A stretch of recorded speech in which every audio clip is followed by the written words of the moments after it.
tahun. Jadi kunjungan pertama pada tahun 1970 Paulus ke-6, kemudian tahun 1989 Paus Yohanes Paulus kedua, dan sekarang beliau hadir di sini. Nah, ini tentu sekali lagi kebahagiaan dan kebanggaan bagi kita semua. Dan tadi beliau menyampaikan pesan bahwa pentingnya bagaimana kita menjaga dialog antar iman. Karena dialog antar iman itu menjadi kunci bagi toleransi dan perdamaian dunia. Saya kira ini juga hal yang akan nanti dibicarakan bersama dengan Presiden Jokowi besok hari. Dan insya Allah saya juga akan mendampingi beliau. Dan acara di Istiqlal nanti juga penting. Karena setelah pertemuan dengan Presiden, nanti beliau akan melanjutkan di Istiqlal ada acara interfaith dialog. Saya kira ini manifestasi dari apa yang tadi beliau ucapkan, bahwa dialog itu menjadi kunci utama bagi sukses perdamaian, bukan hanya dunia tetapi antar umat manusia. Nah, saya kira ini pesan paling penting yang disampaikan oleh beliau, dan tentu saya atas nama pemerintah menyampaikan selamat datang kepada Paus Fransiskus ya, di bumi Indonesia, di bumi Pancasila, di bumi keragaman, dan di bumi yang Bhinneka Tunggal Ika. Saya kira itu. Paus Fransiskus tidak menggunakan mobil mewah ya, Innova ini apa sebagai contoh nih buat pejabat Indonesia? Ya, saya kira ini luar biasa kesederhanaan beliau. Beliau contohkan bagaimana menjadi, karena beliau ini kan bukan hanya pemimpin agama, tetapi juga pemimpin negara, gitu kan. Beliau ini pimpinan tahta suci Vatikan, dan dengan kesederhanaannya beliau tunjukkan itu. Beliau tunjukkan bagaimana beliau memilih kendaraan pun dengan cara yang sangat sederhana gitu. Dan ini patut untuk dicontoh, saya kira itu. Jadi perbincangan besok dengan Pak Jokowi selain pesan yang tadi disampaikan oleh Paus sendiri, apa lagi? Saya tidak bisa mengira-ngira apa pembicaraan beliau berdua besok ya.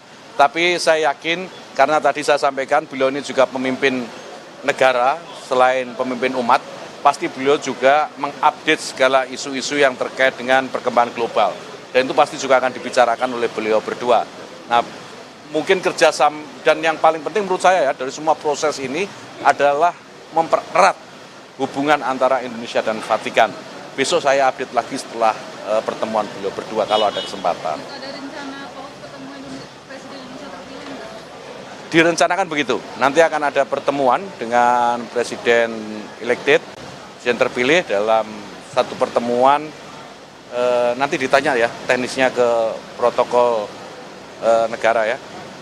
Itu ada, memang ada, saya lihat randornya tapi saya tidak hafal. Tapi memang ada pertemuan dengan Presiden terpilih. Di hari apa? Di hari keberapa? Saya nggak hafal.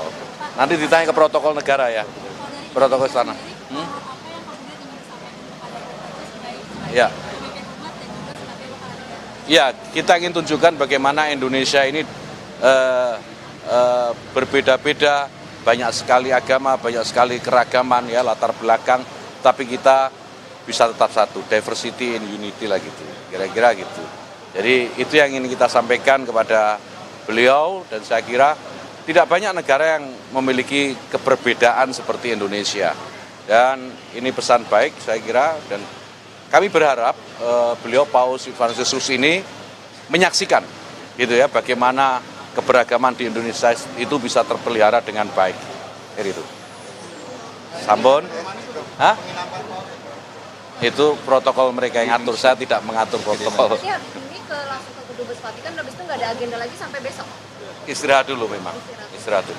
Mungkin ada yang mau disampaikan ke masyarakat Indonesia, sudah. mungkin mayoritas Yang juga yang ada kegiatan. Jadi selama begini ya, kita ini ditakdirkan untuk hidup beragam. Takdir kemanusiaan kita itu takdir keberbedaan. Tidak ada yang sama. Ini kawan-kawan media semua ini juga nggak sama nih, kiri kanan semua nih, kiri kanan depan belakang beda semua. Ini artinya menunjukkan bahwa kita ini memang ditakdirkan berbeda-beda. Tetapi dari pesan keberbedaan itu, yang penting bagaimana kita bisa menjamin bahwa kita semua saling bersatu, saling memahami, saling pengertian, memahami kekurangan dan kelebihan masing-masing, dan tetap menjaga persatuan dan kesatuan. Jadi kalau sekarang Paus Fransiskus hadir, kita harus maknai ini sebagai sebuah keberbedaan yang juga harus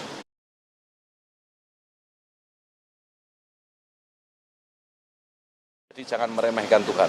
Kalau Tuhan menginginkan kita berbeda, yaitu keinginan Tuhan. Kita jangan melawan keinginan Tuhan. Oke? Thank you. Terima kasih semua.